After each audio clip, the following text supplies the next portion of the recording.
وصحبہ مبارک وسلم وصلی علیہ۔ دنیا کے تمام دیکھنے والوں، تمام چاہنے والوں، تمام پیار کرنے والوں، اور جہاں جہاں تک اس وقت میری آواز کو سنا اور مجھے دیکھا جا رہا ہے، جنید اقبال کی جانب سے انتہائی محبت کے ساتھ السلام علیکم۔ ایک بار پھر ناظرین، پر نور صبح میں، صبح نور کے ساتھ میں آپ کو خوش آمدید کہتا ہوں۔ آئیے بلا توقف حضرت ابو انیس محمد برکت علی علیہ رحمہ کی تالیف اسماء النبی الکریم صلی اللہ علیہ وآلہ وسلم سے رسول اللہ صلی اللہ علیہ وآلہ وسلم کا ایک اسم مبارک سیدنا الزاہد صلی اللہ علیہ وآلہ وسلم، ہمارے سردار زہد اختیار فرمانے والے، درود و سلام بھیجے اللہ آپ صلی اللہ علیہ وآلہ وسلم، آپ صلی اللہ علیہ وآلہ وسلم کے آل پاک اور صحابہ کرام رضوان اللہ تعالیٰ علیہم اجمعین پر۔ حضرت ابو ہریرہ رضی اللہ تعالیٰ عنہ سے روایت ہے کہ نبی کریم صلی اللہ علیہ وآلہ وسلم نے ارشاد فرمایا کہ اے ابو ہریرہ رضی اللہ تعالیٰ عنہ، تقوی اختیار کرو، لوگوں میں زاہد ہو جاؤ گے، قناعت اختیار کرو، سب سے زیادہ شکر گزار بن جاؤ گے، جو اپنے لیے پسند کرو دوسروں کے لیے بھی وہی پسند کرو، جو اپنے لیے پسند کرو دوسروں کے لیے بھی وہی پسند کرو، مومن ہو جاؤ گے، اپنے ہمسائے سے نیک سلوک کرو، حقیقی مسلمان بن جاؤ گے، اور کم ہنسا کرو کیونکہ زیادہ ہنسنا دلوں کو مردہ کر دیتا ہے۔ ناظرین کرام، آج ایک ایسی ہستی کا ذکر ہم کرنے جا رہے ہیں اور اس کی سعادت حاصل کرنے جا رہے ہیں کہ میں اگر یہ کہوں تو غلط نہ ہوگا کہ اس طرح کی ہستیاں ہی دراصل ہمارے لیے مشعل راہ ہیں، جن کا ذکر ہمیں دنیا میں بھی ممتاز کرتا ہے اور انشاءاللہ آخرت میں بھی ہمارے لیے نجات کا ذریعہ ہوگا۔ پہلی صدی ہجری ناظرین، تبع تابعین میں سے آپ کا شمار کیا جاتا ہے۔ آپ کا اسم گرامی داؤد، کنیت ابو سلیمان، اور لقب تائی، یعنی دنیا آپ کو حضرت داؤد تائی رحمۃ اللہ علیہ کے نام سے پکارتی ہے۔ آپ کا خاندانی تعلق مشہور عرب سخی، آپ نے نام سنا ہے حاتم تائی ناظرین، قبیلہ طے سے اس کا تعلق تھا، تو آپ کا جو خاندانی تعارف ہے جا کے اس سے ملتا ہے۔ آپ کی ولادت باسعادت شام میں ہوئی، لیکن آپ کی پوری تقریباً زندگی جو ہے آپ کی کوفے میں ہی گزری۔ آپ علوم و حقائق کے شناسہ، راہ طریقت کے عامل اور سالکین و عارفین کے پیشوا و مقتدا تھے، اور امام ابو حنیفہ رحمۃ اللہ علیہ سے شرف تلمذ حاصل رہا آپ کو، حتیٰ کہ 20 سال تک مسلسل امام اعظم امام ابو حنیفہ علیہ رحمہ سے علمی استفادہ کیا۔ یوں تو تمام علوم پر آپ کو دسترس حاصل تھی ناظرین، لیکن علم فقہ میں آپ اپنا کوئی ثانی نہیں رکھتے تھے۔ عالم یہ تھا کہ آپ حضرت حبیب رائی علیہ رحمہ کے ارادت مندوں میں شامل تھے، اور آپ حضرت خواجہ حبیب رائی رحمۃ اللہ علیہ کے دست حق پرست پر بیعت بھی ہوئے، اور آپ کو خرقہ خلافت بھی ان سے عطا کیا گیا۔ آپ نے عظیم مشائخ کی صحبت اختیار کی، جن میں حضرت فضیل بن ایاز رحمۃ اللہ علیہ، حضرت ابراہیم بن ادم رحمۃ اللہ علیہ جیسی بزرگ شخصیات موجود ہیں ناظرین۔ آپ عارف باللہ، واصف باللہ، امام الاولیاء، سند الفقہاء، سید الاتقیاء، زہد الانبیاء، وارث علوم مصطفیٰ، فیض یافتہ امام الہدا، فقی، محدث، عالم، عامل، عارف، زاہد، اور آپ اپنے وقت کے عظیم محدث، جید فقی اور بے مثل صوفی تھے ناظرین۔ جس زمانے میں ناظرین آپ نے آنکھ کھولی، اس وقت ایک عجیب سی بات یہ تھی کہ علوم کے بہت سے سلاطین موجود تھے، یعنی بڑی بڑی شخصیات اس وقت، بڑی بڑی قداور شخصیات علوم کے حوالے سے موجود تھیں۔ تو حضرت داؤد تائی رحمۃ اللہ علیہ کو علم حاصل کرنے کا خوب موقع میسر آیا تھا۔ ہر شہر و علاقے میں علوم نبویہ کے وارثین نے اپنی اپنی مسندیں سجا رکھی تھیں، اور ظاہر کام وہی کرتے تھے، چونکہ چاکری رسول اللہ صلی اللہ علیہ وآلہ وسلم کی ہے ناظرین، تو وہ اپنی چاکری کیا کرتے تھے، لیکن حضرت داؤد تائی رحمۃ اللہ علیہ کو ان سے بہت زیادہ فیض حاصل ہوا۔ ابتدائی علوم حاصل کرنے کے بعد علم حدیث کی تحصیل کے لیے امام عامش، ابن ابی لیلہ اور عبد الملک بن عمیر وغیرہ کی خدمت میں آپ پہنچے تھے۔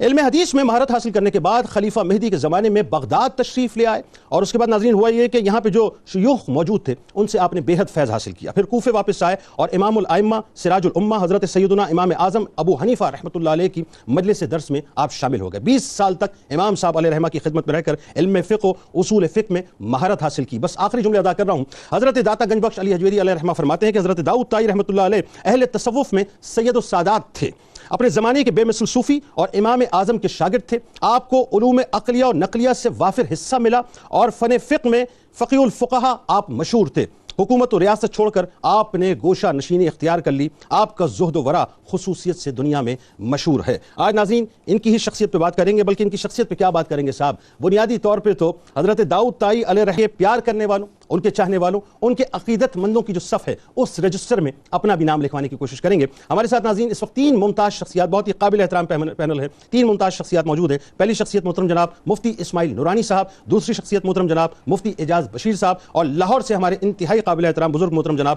ڈاکٹر شبیر احمد جامی صاحب موجود ہیں۔ میں تینوں کو خوش آمدید کہتا ہوں۔ السلام علیکم۔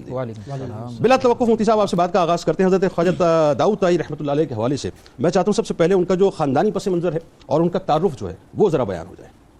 بسم اللہ الرحمن الرحیم، الحمدللہ رب العالمین والصلاة والسلام علی سید الانبیاء والمرسلین۔ الحمدللہ اور آپ کا بھی بہت شکریہ کہ اس پروگرام میں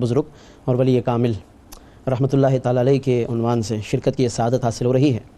اور جس شخصیت پر آج یہ گفتگو ہو رہی ہے اور آپ نے بہت خوبصورت تعارف پیش کیا ہے ابتدا میں،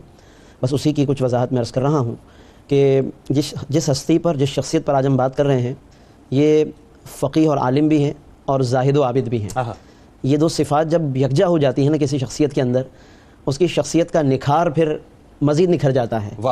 اس کی چمک دمک میں اللہ رب العالمین وہ برکت عطا فرماتا ہے کہ دور و دراز تک پھر اس کی وہ چمک پہنچتی ہے اور نظر آتی ہے۔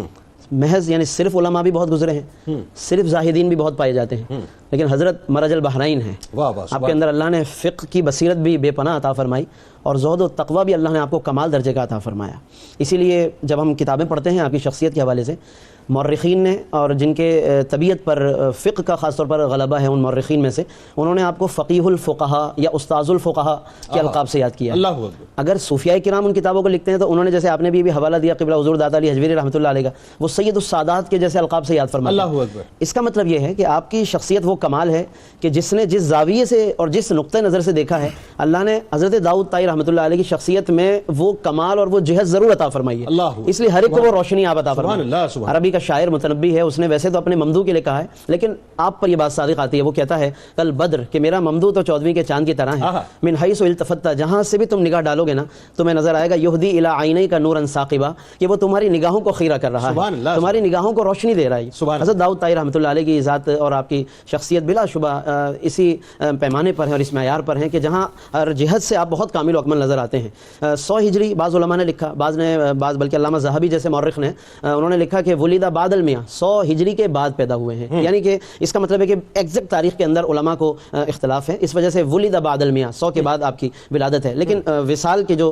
سن وفات جس کو ہم کہہ سکتے ہیں 162 165 اس میں ایک تعین ہمیں نظر آتا ہے، لیکن یہ ہے کہ تبع تابعین میں آپ شمار تبع تابعین میں آپ کا شمار ہوتا ہے۔ پھر اس نقطہ نظر سے اگر ہم دیکھتے ہیں کہ اللہ رب العالمین نے آپ کے اندر یہ خاص طور پر مختلف صفات رکھی، تو اولیاء میں دیکھیں تو وہ مقام ولایت پر سب سے اونچے ہیں، فقہاء میں دیکھیں تو فقاہت میں سب سے اونچے نظر آتے ہیں، اور خاص طور پر اگر میں عرض کروں، آپ نے بھی حوالہ دیا حضرت امام اعظم کا، یہ فقہ حنفی کا فخر ہیں حضرت داؤد طائی رحمۃ اللہ تعالی علیہ۔ یعنی ہم جب پڑھتے ہیں اپنے ان فقہاء احناف کے اندر، ان علماء میں جب داتا علی حجویری کا نام آتا ہے ادب سے سر جھک جاتا ہے۔ آج لوگوں کو یہ اندازہ بھی ہوگا حضرت داؤد طائی رحمۃ اللہ تعالی علیہ اتنے عظیم بزرگ ہیں لیکن امام ابو حنیفہ کے پیروکار ہیں، تو یہ فقہ حنفی کا فخر ہیں، اور لوگوں نے آپ کے معاصرین نے یہاں تک کہا آپ کی ان خصوصیات کو دیکھ کر کہ اگر حضرت داؤد طائی رحمۃ اللہ علیہ امم ماضیہ میں گزرے ہوتے نا، پچھلی امتوں میں، اللہ رب العالمین کتب سماویہ میں ان کا ذکر فرماتا۔ میرے خیال ہے حضرت محرم بن دسار رحمۃ اللہ علیہ نے یہ جملے ادا کیے اسی طرح سے، اس پائے کے شخص ہیں کہ کتب سماویہ میں ان کا نام آتا، ان کا ذکر ہوتا۔ اور آخری بات عرض کروں گا، ایک شخص کوفہ میں ایک دفعہ آیا اور بڑے بڑے علماء سے کہا کہ مجھے اس پائے کا شخص چاہیے کہ میں اپنے بیٹے کی تربیت کروانا چاہتا ہوں،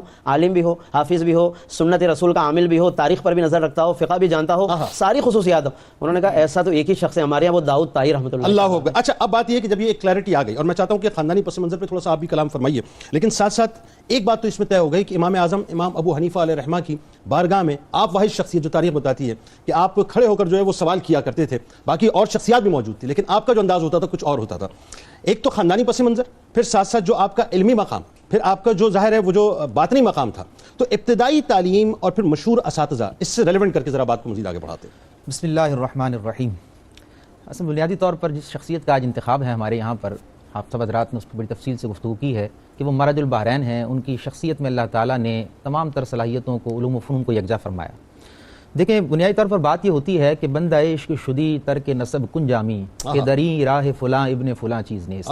خاندانی پس منظر جو ہے یہ بہت پیچھے رہ جاتا ہے، اور داؤد طائی رحمۃ اللہ تعالی علیہ نے یہاں پر اپنی زندگی میں یہی ثابت کر کے دکھایا ہے۔ اگرچہ بنیادی طور پہ قبیلہ بنو طے سے تعلق رکھتے ہیں اور وہ ایک پورا اپنا ایک ثقافتی اور تہذیبی ایک پس منظر رکھتا ہے، اور اس کا اثر بھی آپ کی شخصیت میں نظر آتا ہے، اس کا اثر بھی آپ کی شخصیت میں نظر آتا ہے، لیکن انسان اپنے اعمال سے، اپنے کردار سے، اپنی تعلیمات سے، اپنے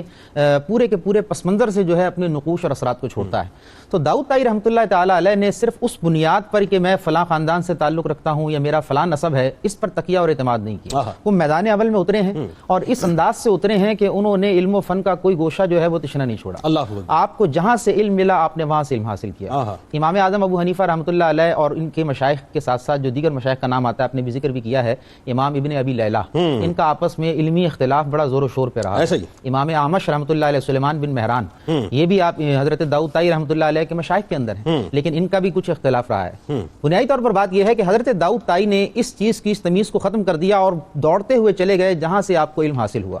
اور آپ نے بڑی تگ و دو کے ساتھ اور کافی محنت اور کئی سالوں کے ساتھ 20 سے 30 سال متواتر امام اعظم ابو حنیفہ رحمۃ اللہ علیہ کی خدمت میں رہے، اور جیسا کہ ابھی مفتی صاحب نے ذکر کیا ہے، بڑی خوبصورت بات ہے، ایک اجمالی طور پہ ذکر فرما دی ہے، فقہ حنفی کی جو سب سے پہلی اسٹیبلش کمیٹی بنائی گئی ہے امام اعظم ابو حنیفہ رحمۃ اللہ علیہ کے سپرویژن میں اور آپ کی نگرانی میں، وہ 10 رکنی کمیٹی تھی جس کو امام اعظم ابو حنیفہ رحمۃ اللہ علیہ نے جو ہے وہ تشکیل دیا تھا، اور اس 10 رکنی کمیٹی میں بعض علماء کے نزدیک امام ابو یوسف بھی شامل نہیں تھے کیونکہ یہ تو چھوٹے ہیں، بعد میں پیدا ہوئے ہیں، اس کے اندر حضرت داؤد طائی رحمۃ اللہ علیہ کا نام ملتا ہے۔ اللہ اکبر، یعنی کہ کتنا اتنے بلند مقام ہے۔ قدیم اور اتنے پرانے اور اتنے منجے ہوئے تھے کہ امام اعظم رحمۃ اللہ علیہ نے اس کو اولین کمیٹی کے اندر ان کو شامل فرمایا، یہ ہے وہ آپ کا علمی مقام۔ اور پھر اس کے بعد وہ بات تو معروف ہی ہے کہ امام ابو یوسف کے درمیان یا امام محمد کے درمیان اختلاف ہوتا، حتیٰ کہ امام ظفر جو آپ کے ہم مکتب بھی ہیں، ہم سبق بھی ہیں اور تقریباً ہم عمر بھی ہیں، ان کو بھی کوئی حاجت پیش آتی، اختلاف پیش آتا تو بہت سارے سیموری رحمۃ اللہ نے اپنی کتاب کے اندر لکھا ہے کہ وہ بھی آپ ہی کی طرف مراجعت کرتے تھے، کیونکہ اختتام میں 20 سال تک آپ گوشہ نشین رہے، انشاءاللہ اس پر ہم بات کریں گے، تو اس دوران وہ پھر آپ کے پاس جاتے اور استفادہ کرتے کہ حضرت یہ مسئلہ ایسے ہے، اس کے بارے میں ذرا رہنمائی فرمائیں۔ تو یہ حضرت داؤد طائی رحمۃ اللہ علیہ کی خوبصورتی اور خصوصیت یہ ہے کہ انہوں نے علم کو اس کی حقیقت میں جا کر اپنے اندر جو ہے وہ سمیٹا اور باقاعدہ پہلے علم و فن کو حاصل کیا، جس طرح مفتی صاحب اشارہ کر رہے تھے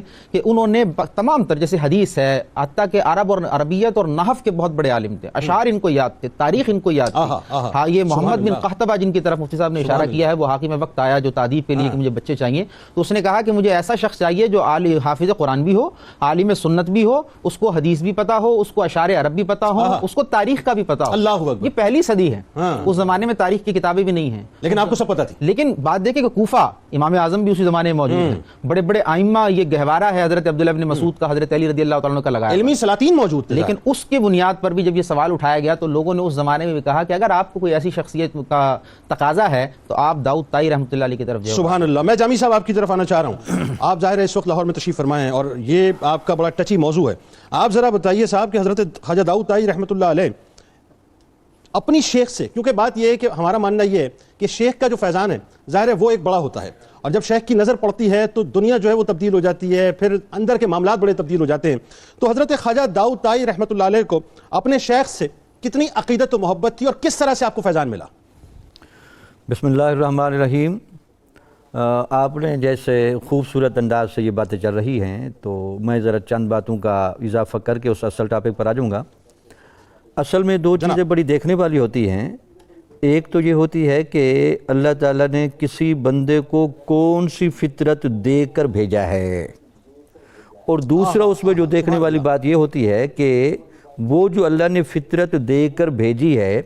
اس فطرت کو ڈیولپ کرنے میں، بڑھانے میں محنت اور کوشش میں کتنا اعلیٰ کردار ادا کیا ہے۔ اب ان کا فطری میلان دیکھیں کہ وہ ایک جگہ سے گزرتے ہیں اور وہاں سے ایک آواز آتی ہے، بِأَيِّ خَدَّيْكٍ تُبْلَى الْبَلَاءُ، وہ تبدل بلاؤ، وہ کون سے رخسار ہیں جن کو آزمایا نہیں گیا، وَبِأَيِّ عَيْنَيْكٍ مَاذَا سَالَا، وہ کون سی آنکھیں ہیں جو بہائی نہیں گئیں، بہائی نہیں گئی۔ طبیعت اور فطرت میں، بلکہ فطرت سلیمہ میں ایک ایسا عجیب کنیکشن تھا اللہ تعالیٰ کے ساتھ، اللہ کے نبی کے ساتھ اور دین کی حقیقت کے ساتھ کہ آپ یہ شعر سن کر تڑپ اٹھے، صرف تڑپے نہیں۔ اچھا، قطع کلام کی معذرت، یہ میرا خیال ہے خاتون تھی جو اپنے بچے کی قبر پہ بیٹھ کے یہ بات کر رہی تھی، بالکل خواجہ صاحب وہاں سے گزر رہے تھے اور انہوں نے یہ بات سنی اور کیفیت تبدیل ہو گئی آپ کی۔ بالکل ٹھیک۔ پھر اس کے بعد وہ ان اشعار کی معنوی لذت اور اس غم کی کیفیت میں آ کر حضرت امام ابو حنیفہ رحمۃ اللہ علیہ سے آ کر کہنے لگے کہ حضور، میرا دل تو اس دنیا کی محبت سے، اس کی رعنائیوں سے اور اس کی چمک دمک سے اس لیے بھی تنگ پڑ گیا ہے کہ وہ جو میرے اندر حقیقت آشنائی کا جذبہ ہے، یہ محبت دنیا شاید اس راہ میں رکاوٹ بن رہی ہے۔ تو آپ نے پھر آپ کو کہا کہ آپ خلوت نشینی اختیار کر لیں۔ پھر جب آپ انہی خلوت نشینی کی طرف میل ہوئے تو پھر آپ حضرت حبیب رئی رحمۃ اللہ علیہ کی خدمت میں بھی جا کر پہنچے۔ حضرت حبیب رئی رحمۃ اللہ علیہ کے بارے میں جو داتا صاحب نے جملے ادا فرمائے ہیں کشف المعجوب میں، وہ ایک جملہ لکھتے ہیں، فرید الدہر، آپ اپنے زمانے کے بہت انوکھے اور منفرد قسم کے ولی تھے۔ دوسرا لکھا امیر الاولیاء، آپ اس زمانے کے اولیاء کے سردار بھی تھے۔ بلکہ حضرت حبیب رئی رحمۃ اللہ علیہ کے بارے میں جو کشف المحجوب میں آپ کی کرامات اور آپ کی عظمت کے پہلو لکھے گئے ہیں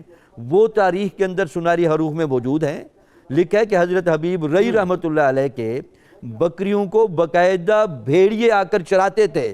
اور آپ نماز ادا کر رہے ہوتے تھے۔ اللہ لوگوں نے یہ منظر بھی دیکھا۔ اللہ اور کسی نے آپ سے آ کر سوال کیا کہ حضرت آپ کے ہاں استغنا کا بڑا عجیب رنگ ہے، ظاہری طور پر کھانے پینے کی کوئی چیز موجود نہیں۔ تو حضرت حبیب رئی رحمۃ اللہ علیہ کے پاس ایک لکڑی کا پیالہ تھا، آپ نے ایک پہاڑ کے نیچے رکھا، وہاں سے 2 چشمے بیک وقت پھوٹ پڑے اور ایک سے دودھ آنے لگا اور ایک سے شہد آنے لگی۔ وہ بندہ دیکھ کر حیران رہ گیا۔ اس نے پوچھا یا حضرت یہ اتنی کرامت، اتنی عزت اور اللہ کی طرف سے اتنا تصرف آپ کو کیسے ملا؟ تو آپ نے فرمایا کہ یہ اتباع نبوی کا نتیجہ ہے۔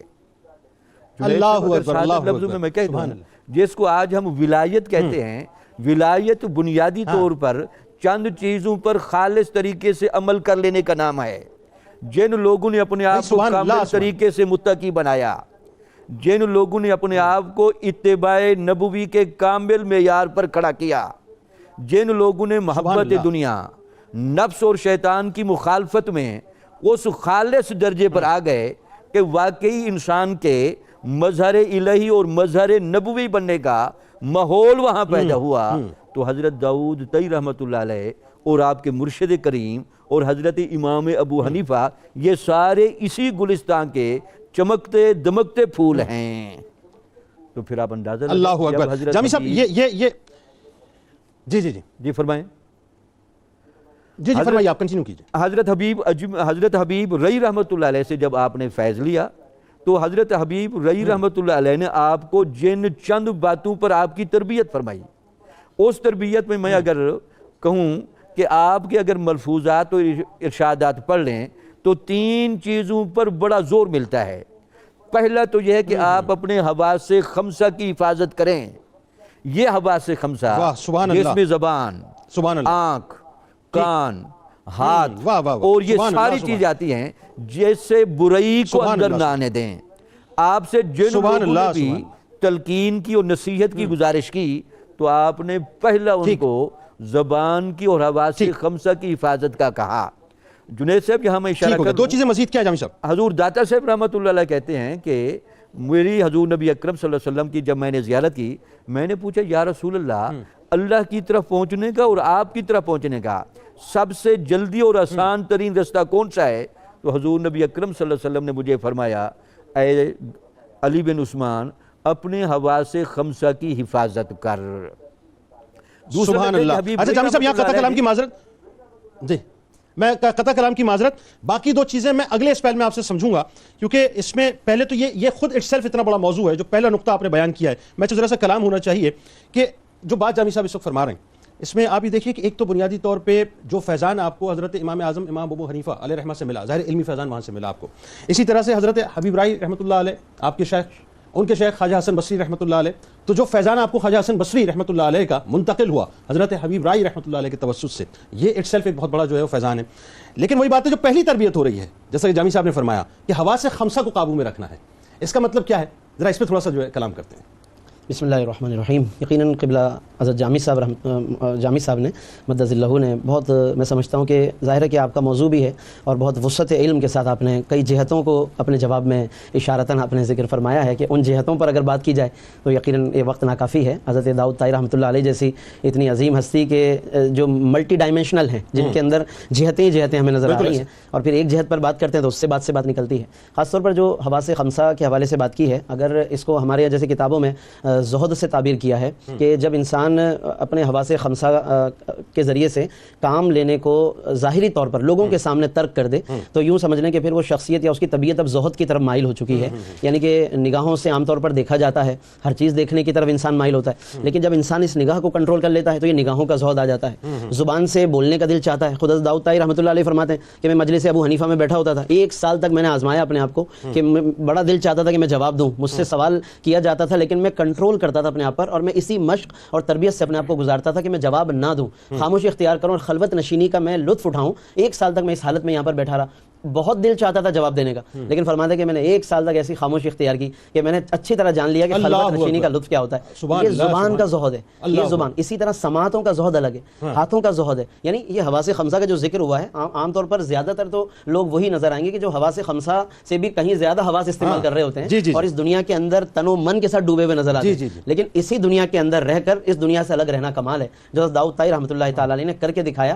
کہ اللہ رب العالمین نے ان کو ساری صلاحیتیں دی، تمام حواس عطا فرمائے، صلاحیتیں عطا فرمائی۔ جب انسان کے پاس خصوصاً صلاحیت ہوتی ہے نا تو بڑا جی چاہتا ہے بولنے کا اور لوگوں کے سامنے اپنی صلاحیتوں کو منوانے کا، اور ایسے زمانے کے اندر آپ ہیں کہ جہاں بڑے بڑے اکابر اور اساطین اور سلاطین موجود ہیں، اور ایسے میں جب اتنا باصلاحیت ہو جس کو حضرت امام ابو حنیفہ رحمۃ اللہ تعالی علیہ اپنا قرب عطا کریں، جو بڑے بڑے لوگوں میں فیصل یعنی حاکم اور حکم بن کر بلائے جاتے ہوں، ابو یوسف و محمد کے درمیان اندازہ کیجیے نا، بڑا آدمی ایک زمانہ ایسا آئے اس کی زندگی میں کہ وہ خاموشی اختیار کر لے، یہ بہت بڑا کمال ہے۔ امام محمد اور امام ابو یوسف کے درمیان منصف کی حیثیت سے آپ بیٹھے حکم بنتے ہو، تو آپ سوچیں ان کی علمیت کا کیا مقام ہوگا حضرت داؤد طائی، اس لیے سفیان بن عیینہ کہتے ہیں کہ یہ بہت بڑے عالم ہیں اور انہوں نے فقہ کو لازم کیا، فقہ کو حاصل کیا، مگر اس کے بعد انہوں نے عبادت اور خلوت کو ترجیح دی ہے۔ ٹھیک ہے، اس پہ گفتگو کریں گے۔ آئیے ناظرین چلتے ہیں آپ کو لے کر درود پاک کا نذرانہ اور عشق محمدی صلی اللہ علیہ وآلہ وسلم کا ترانہ آپ کو سنواتے ہیں، اور اس کے بعد مزید حضرت داؤد طائی علیہ رحمہ کے حوالے سے کلام کرتے ہیں۔ اللهم صل على سيدنا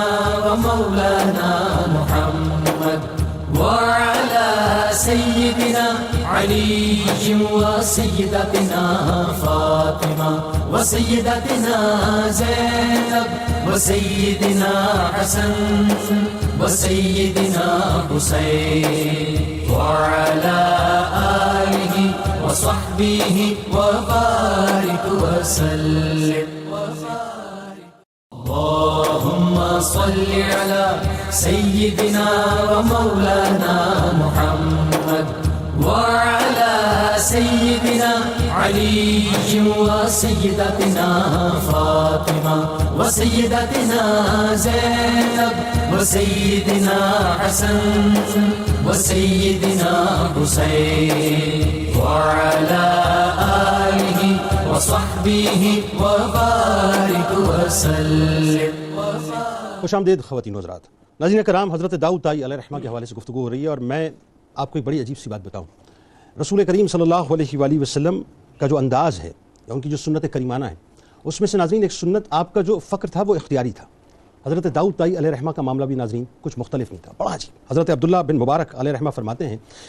کہ بس دنیا سے ہمیں اتنا ہی سروکار رکھنا چاہیے جتنا حضرت داؤد طائی علیہ رحمہ نے دنیا سے سروکار رکھا۔ ان کی مثال دے کر فرماتے ہیں، اور فرماتے ہیں کہ وہ روٹی کو پانی میں بھگو دیتے تھے، جب وہ گھل جاتی تھی روٹی کو پانی میں بھگو دیتے تھے، اور جب وہ گھل جاتی تھی تو اسے شربت کی طرح پی لیتے تھے، اور فرماتے تھے کہ جب تک روٹی کو ایک ایک لقمہ کر کے کھاؤں گا اتنا عرصہ لگ جائے گا جتنے عرصے میں قرآن کی میں 50 آیات پڑھ سکتا ہوں، لہٰذا میں اس بات کو ترجیح نہیں دوں گا کہ روٹی کے کھانے میں اپنا وقت ضائع کروں اور قرآن کی آیات تلاوت نہ کروں۔ یہ آپ کا ناظرین زہد و تقویٰ تھا، یہ آپ کا مقام تھا کہ ایک دن حضرت داؤد طائی علیہ رحمہ تشریف فرماتے تو خادمہ نے عرض کیا کہ آج میرا جی چاہتا ہے کہ میں آپ کے لیے کچھ گوشت کا سالن بنا کر لے کے آؤں، اگر آپ اجازت دیں۔ حضرت داؤد طائی علیہ رحمہ نے فرمایا کہ ٹھیک ہے، بنا کے لے آؤ۔ اس نے بہت محنت کی، بہت محنت کرنے کے بعد بہت اچھا سا سالن بنانے کے بعد حضرت داؤد طائی علیہ رحمہ کی خدمت میں پیش کیا اور عرض کیا کہ یہ میں آپ کے لیے بنا کے لے کے آئی ہوں، قبول کر لیجئے۔ آپ نے فرمایا کہ وہ جو یتیم بچہ تھا وہ کدھر ہے؟ یعنی اب بھی آپ کی نگاہ کہیں اور تھی، آپ نے فرمایا یتیم بچہ کس طرف ہے، کہاں ہے؟ یہ سن کر حضرت داؤد طائی علیہ رحمہ نے جب خادمہ سے سنا کہ بچہ ادھر ہے تو آپ نے فرمایا کہ سالن جو ہے اسے دے دو۔ خادمہ نے کہا کہ میں نے آپ کے لیے بہت ہی محبت کے ساتھ اور بہت محنت کر کے یہ گوشت بنایا ہے، اگر آپ اسے تناول فرمائیں گے تو مجھے بڑی خوشی ہوگی۔ آپ نے کیا خوبصورت جملے فرمائے ناظرین، آپ نے فرمایا کہ اگر میں یہ گوشت کھا لیتا ہوں تو کچھ دیر کے بعد یہ نجاست بن کے ختم ہو جائے گا، لیکن اگر یہ یتیم کھا لے گا تو یہ کھانا عرش الہی پر جائے گا۔ میں چاہتا ہوں کہ یہ نجاست بن کر ضائع نہ ہو جائے، بلکہ یہ کھانا یتیم کے پیٹ میں جا کر عرش الہی کی جا کر وہاں پہ جا کے مقبول ہو جائے۔ ناظرین یہ وہ مقام ہے بنیادی طور پہ جو حضرت داؤد طائی علیہ رحمہ کا ہے۔ مفتی صاحب بات تھوڑی سی آگے بڑھاتے ہیں، اب اس میں ایک چیز یہ ہے کہ آپ کے جو خاص اوصاف اور کمالات ہیں ذرا اس پر تھوڑی گفتگو کرتے ہیں، اور ظاہر ہے جو جامی صاحب کی بات تشنا ہے میں چاہتا ہوں وہیں سے ہم کنٹینیو کریں گے، کیونکہ ظاہر ہے جامی صاحب اب جو گفتگو فرمائیں گے وہ مزید سیر حاصل ہوگی، لیکن اس سے پہلے ذرا اوصاف اور کمالات پہ بات کرتے ہیں۔ جی بالکل، جامی صاحب کی گفتگو بہت وسیع تھی، لیکن مجھے جو اس میں ایک اہم بات نظر آئی وہ یہ ہے جو ابتدا میں انہوں نے بیان فرمائی تھی کہ یہ چیز اہمیت نہیں رکھتی کہ انسان کس قبیلے میں یا کس صفت کے ساتھ کس جگہ پر پیدا ہوتا ہے. انسان جو اللہ کی طرف سے چیزیں لے کر آتا ہے یہ ایک فیز ہوتا ہے. دوسرا فیز اس کا یہاں آ کر شروع ہوتا ہے کہ وہ ان اوصاف کو یا اپنی ہستی کو کس طرح یوٹیلائز کرتا ہے معاشرے کے اندر اور کس طرح گھل مل جاتا ہے اور اللہ تعالیٰ کی نعمتوں سے وہ لطف اندوز ہوتا ہے اطاعت اور فرما برداری کے جذبے کے ساتھ. داؤد طائی رحمۃ اللہ علیہ جس قبیلے میں تھے، جہاں تھے، جیسی تربیت، کیا اوصاف لے کر آئے تھے، انہوں نے یہاں آ کر کیسی چیزوں کو گین کیا، کیسی کوالٹیز کو اپنے اندر جو ہے وہ جذب کیا، یہ ایک خوبصورت مثال داؤد طائی رحمۃ اللہ علیہ ہمارے سامنے چھوڑ کر گئے. دیکھیں ان کی ایک بڑی خوبصورت بات، بہت سارے پہلو ہیں کہ تقریباً ان کے بارے میں آتا ہے، امام مناوی رحمۃ اللہ علیہ اپنی کتاب میں لکھتے ہیں کہ 40 سال تک آپ نفلی روزے جو ہے وہ رکھا کرتے تھے، لیکن ان کے اہل و عیال کو پتہ نہیں چلا کہ یہ 40 سال تک نفلی روزے میں مسلسل رہے ہیں. اور روزوں کا بھی کچھ معاملہ ان کا، مطلب جو ہے اسی طرح روزوں کے حوالے سے آپ ذکر کر رہے ہیں. بالکل روزوں کے حوالے سے ذکر کر رہا ہوں کہ یعنی وہ اس طرح کرتے تھے کہ صبح تو جیسے وہاں پر ہمارے یہاں تو کلچر یہ 10 11 12 بجے اٹھنے کا ہے، تو پہلے زمانے میں تو ایسا نہیں ہوتا تھا. وہ صبح فجر میں اٹھ جاتے تھے، جو تھوڑا بہت کھانا ہوتا تھا تو وہ گھر پہ اپنے گھر والے جو تھے ان کے والدہ تھیں اور آپ کی بہن وغیرہ تھیں، ان کے ساتھ اٹھ کر تھوڑا بہت تناول کر لیتے تو وہی سحری ہو جاتی آپ کی. اس کے بعد یہ چونکہ جلد سازی کا کام کرتے تھے، چمڑے کا کام کرتے تھے، تھوڑا بہت جو ابتدائی میں آپ نے کسب معاش فرمایا، تو وہاں نکل جاتے تھے اور وہاں سے جو رقم ملتی تھی تو کچھ گھر کے لیے لے گئے اور باقی معاملات. اور شام کو جب آتے تھے تو حسب معمول جو رات کا کھانا ہوتا ہے وہ افطار کی صورت میں کر لیتے تھے. تو اس طرح اپنے ایسے عمل کو، یعنی اپنے نفلی عمل کو بھی آپ نے اتنا پوشیدہ رکھا کہ آپ کے اہل و عیال تک کو بھی اس کا پتہ نہ چلا. اور دن میں کھانا اپنے ساتھ لے کر جاتے تھے، یعنی یہ ظاہر کرنے کے لیے گھر والوں کو کہ جی میں روزے سے نہیں ہوں، اور اپنا کھانا جو یتیموں کو صدقہ کر دیتے تھے. یعنی یہ انسان کی وہ کوالٹیز ہوتی ہیں، یہ بہت مشکل ہوتا ہے اس چیز کو مینٹین کرنا. یہ کہنا بہت آسان ہے وربلی کہ جی وہ میں نے 5 دن روزے رکھے، 10 دن، 40 سال تک متواتر اس چیز کو مینٹین رکھنا، بیلنس رکھنا اور صرف اللہ کی رضا کے لیے رکھنا. ایسا ہی ہے، اور یہ اللہ ہی چاہے تو ہو سکتا ہے، ادروائز نہیں، ورنہ نہیں ہو سکتا. اسی طرح آپ کی جو خلوت نشینی اور گوشہ نشینی ہے، یا جو آپ نے یہ ٹریک، یہ طریقہ جو اختیار فرمایا، یہ بہت سوچ سمجھ کر اختیار فرمایا. یعنی پہلے تمام علوم کی تحصیل فرمائی، مہارت حاصل کی، اس کے بعد اس کی طرف جو ہے وہ متوجہ ہوئے. ہمارے یہاں تو یہ ہے نا کہ جس کو کوئی کام نہیں آتا وہ ہاتھ میں انگوٹھیاں پہنے اور بیٹھ جائے، وہ ایک صوفی بن جاتا ہے اور ایک وہ بن جاتا ہے. آپ پہلے محدث، پھر فقیہ، پھر عربی اور نحو اور اس تمام علوم کے ماہر ہوئے. اس کے بعد غور و تفکر کے بعد آپ نے یہ راستہ جو ہے وہ منتخب فرمایا. اور یہ راستہ اتنا مشکل ہے، امام مالک کی طرف ایک قول منسوب ہے، لیکن بنیادی طور پہ ابراہیم دسوقی رحمۃ اللہ علیہ کا یہ قول بیان کیا جاتا ہے. آپ نے فرمایا کہ جس نے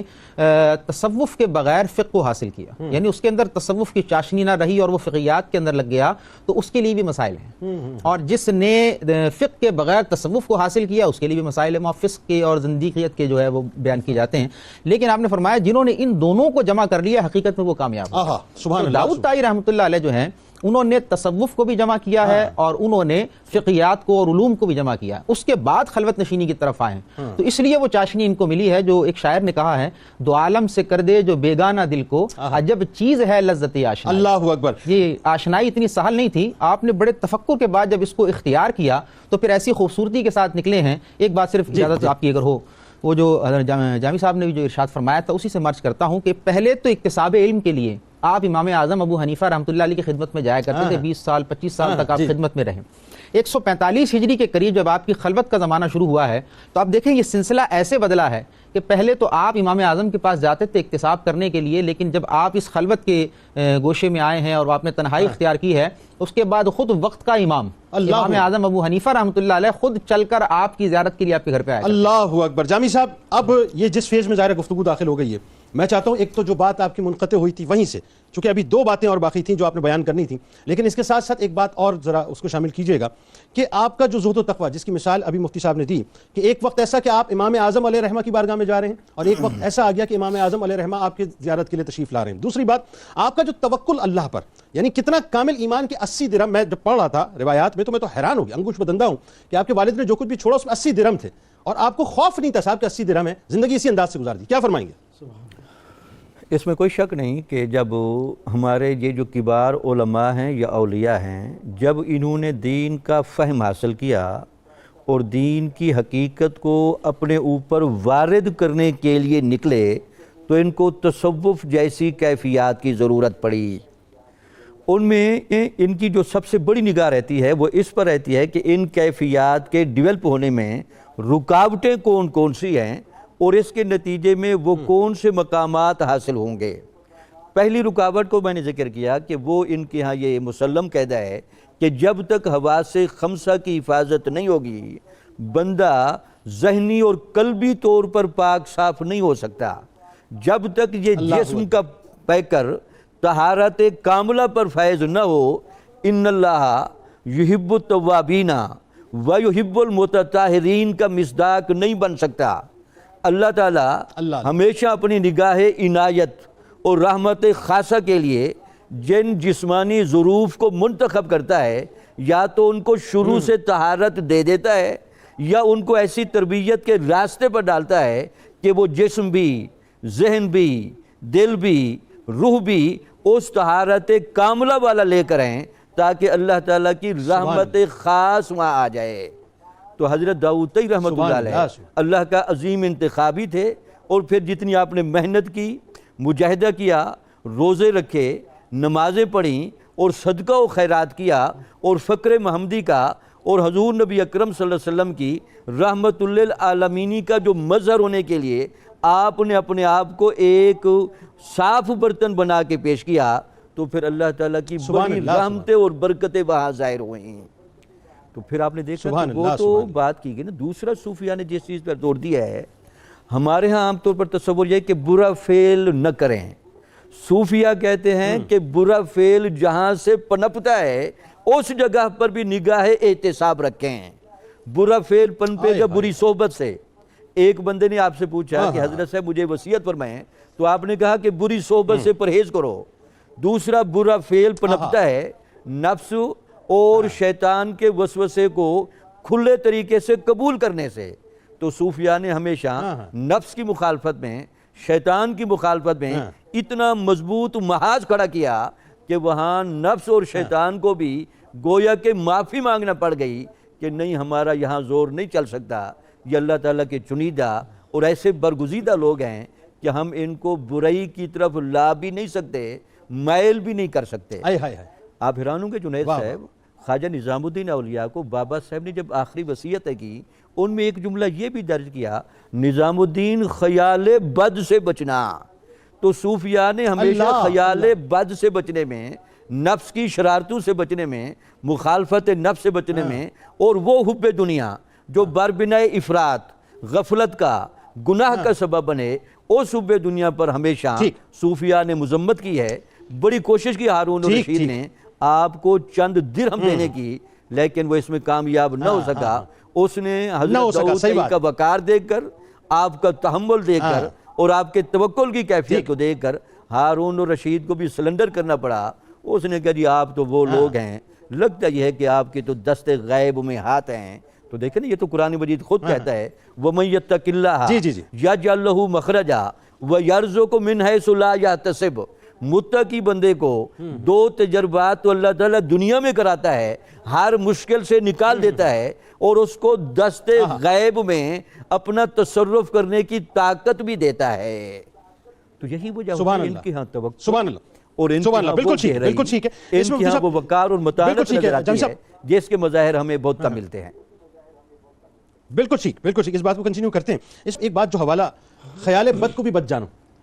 یعنی تصور تو یہ ہے نا، اچھا وہی بات ہے کہ خلیفہ نے بہت کچھ دینے کی کوشش کی، آپ نے قبول نہیں کیا۔ ایک اور معاملہ جو میں جب اس واقعے کو پڑھ رہا تھا تو میں تو انگوش بدندہ تھا۔ امام اعظم امام ابو حنیفہ علیہ رحمہ،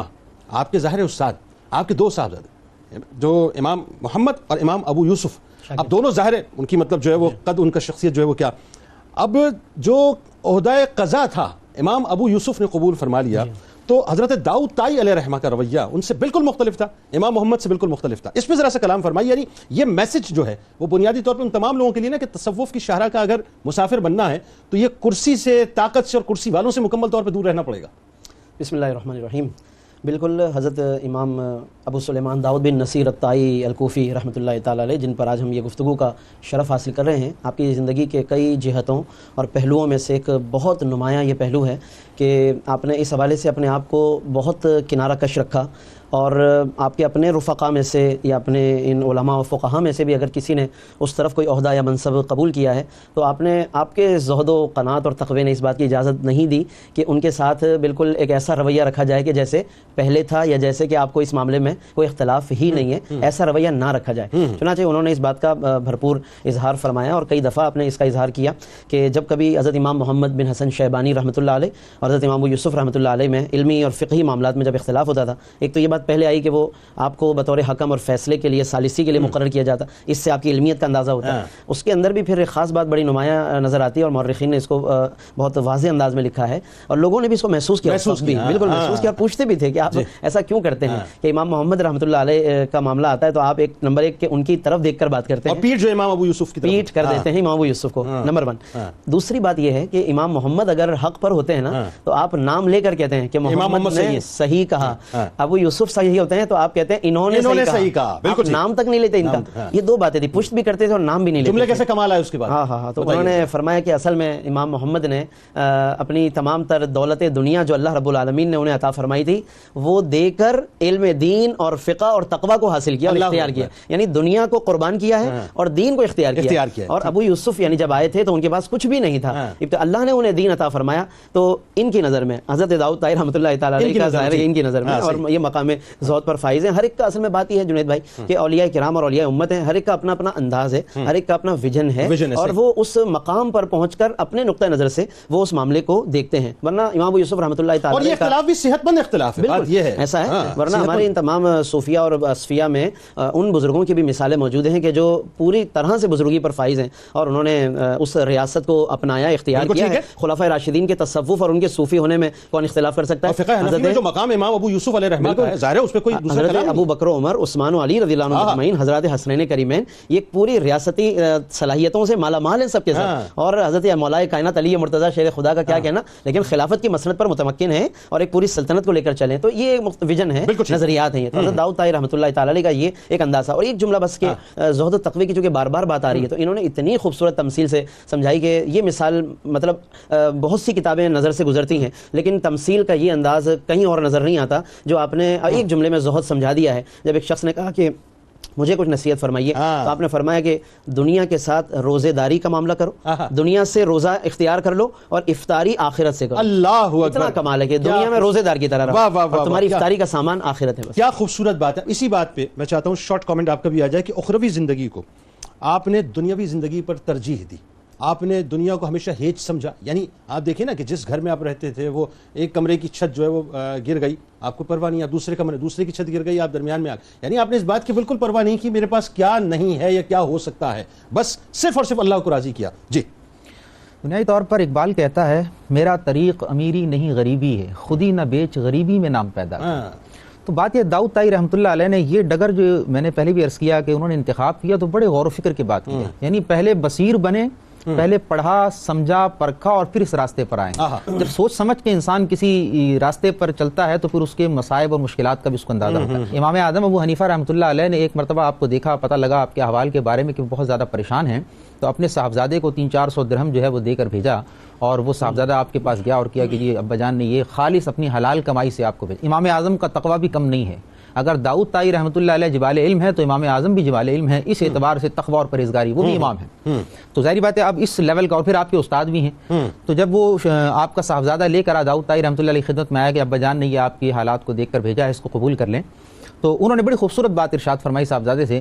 کہ بیٹا جا کے ابا جان سے کہہ دینا اللہ جانتا ہے کہ میں اپنی ہر نماز میں اپنے اس استاد کے لیے دعا کرتا ہوں جس کی وجہ سے آج میرے اندر تعدیب نفس ہوئی ہے، مہذب ہوا ہوں، اس راستے پر چلا ہوں، جس نے مجھے تعلیم اور تفقیہ کی راہیں جو ہیں وہ سجھائی ہیں. میں ان کے لیے بہت دعائیں کرتا ہوں اور میرے دل میں بہت احترام ہے. اگر میں دنیا میں کسی کا عطیہ قبول کرتا تو ضرور اپنے استاد کا عطیہ قبول کر لیتا، لیکن میں نے یہ قسم کھا رکھی ہے کہ میں کسی سے بھی کچھ نہیں لوں گا. تو یہ آپ کا وہ ایک ڈگر تھی. ایک چھوٹی سی بات اگر اجازت دینا چاہیں، بس وقت بہت کم ہے پلیز. اچھا بس ایک آپ کی کرامت ہی سمجھ لیں اس اعتبار سے کہ امام محمد کا بار بار ذکر چلا اور یہ پورا ایک مفتی صاحب نے واقعہ بھی بیان کیا ہے. تو اسی کے کنکلوژن میں یہ بات ہے کہ امام محمد کے بارے میں بھی آتا ہے. یہ امام محمد سے کوئی خاص لگن ایسی نہیں تھی، ان کی محبت اور ان کی نفرت کا پیمانہ صرف اللہ کی رضا کے لیے ہوتا ہے، کسی سے بھی ہو. تو امام محمد رحمۃ اللہ علیہ فرماتے ہیں کہ کبھی میں آپ کے پاس چلا جاتا کسی بات کے لیے، کسی مسئلے کے لیے، تو آپ کے دل میں پہلے سے ڈال دیا جاتا کہ یہ کیا پوچھنے آیا ہے. اگر دین کی بات ہوتی تو جواب دے دیتے، اگر دنیا کی بات ہوتی تو صرف مسکراتے اور فرماتے چلے جاؤ ہمیں بہت سارے. جامی صاحب آخری کامنٹ، وقت بہت کم ہے، میں چاہتا ہوں بہت ہی پریسائزلی آپ یہ فرمائیے حضرت خواجہ داؤد طاہر رحمۃ اللہ علیہ کی حیات اور ان کی جو تعلیمات ہیں آج کے دور کے لیے کیا پیغامات ہیں، بہت مختصراً فرمائیے گا. آج ہمارے ہاں جو اپنے مسائل کو حل کرنے کے لیے جہاں عقلی اور دنیاوی معیارات کو سمجھا جا رہا ہے، وہاں صوفیاء کی تعلیمات سے ہمیں یہ میسج ملتا ہے کہ یہ شریعت اسلامیہ اور یہ دین حق کا، حضور نبی اکرم صلی اللہ علیہ وسلم کا یہ دیا ہوا دین، اگر ہم اس کو خالص طریقے سے ایمانداری سے اور اپنے دنیا سے افراد کی سائڈوں کو الگ کر کے ایک للہیت کے جذبے سے لے کر چلیں تو یہ دین کا وہ صوفیانہ طرز کا عمل ہماری دنیا کو بھی جنت نظیر بنائے گا، ہمیں آخرت کی بھی تمام بھلائیاں عطا کرے گا اور ہمیں دوزخ سے نجات کا سرٹیفکیٹ بھی دے گا۔ تو ان اولیاء کی تعلیمات کو بنیادی طور پر اس لیے بیان کیا جاتا ہے تاکہ لوگ سمجھیں۔ یہ بات جنید صاحب ہمیشہ یاد رکھیں، اللہ نے دین کی برکت کے یہ سارے مظاہر قیامت تک رکھنے ہیں، صرف اب ان پر پہنچنے والوں کی، محنت کرنے والوں کی، لپکنے والوں کی اور ان کو صحیح معنی میں دل و دماغ میں جگہ دینے والوں کی محنت کی ضرورت ہے۔ آخری بات کرتے ہوئے بہت شکریہ جامی صاحب، بہت شکریہ، جزاک اللہ، آپ ہمارے ساتھ تشریف فرما رہے۔ آئیے ناظرین چلتے ہیں کچھ شفا کی جانب، اور آج آپ کے سامنے تکبر سے محفوظ رہنے کا وظیفہ پیش کرتے ہیں۔ دن میں کسی بھی وقت اول و آخر درود پاک کے ساتھ سورہ مومن کی آیت نمبر